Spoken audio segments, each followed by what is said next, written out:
Hello friends, welcome back to our channel maths and science trick and toys. आज આપણે જોઈશું ધોરણ 6 વિજ્ઞાન પ્રકરણ 5 શરીરનું હલનચલન, જેનો આજનો મુદ્દો છે પાંસળી પિંજર। તો અહીં આપણે આ જોઈ શકીએ છીએ પાંસળી પિંજરની આ આકૃતિ છે। સૌપ્રથમ છાંટીના અષ્ઠી અને 12 જોડ પાંસળીઓનું બનેલું આ પાંસળી પિંજર કહેવાય છે। તો અહીં 12 જોડ પાંસળીઓ આવેલી હોય છે। અહીં આપણે જોઈ શકીએ છીએ આ પાંસળીઓ છે, તો એક તરફ 12 અને બીજી તરફ 12, કુલ 12 જોડ એટલે કે 24 પાંસળીઓ આવેલી હોય છે। છાંટીના પિંજરના ચપટા અને વળાંકવાળા પટ્ટી જેવા દરેક હાડકાને પાંસળી કહેવાય છે।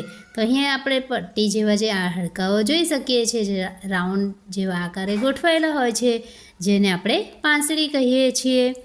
હવે આગળ છે છાંટીનું હાડકું લાંબુ અને ચપટું હોય છે। તો અહીં આ એક છાંટીનું હાડકું છે જે લાંબુ અને ચપટું હોય છે, જેનું કાર્ય હૃદય અને ફેફસાનું રક્ષણ કરે છે।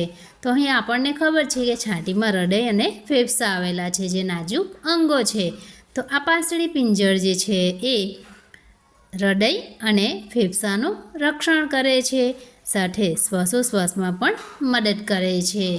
તો આ કાર્ય છે પાંસળી પિંજરનું।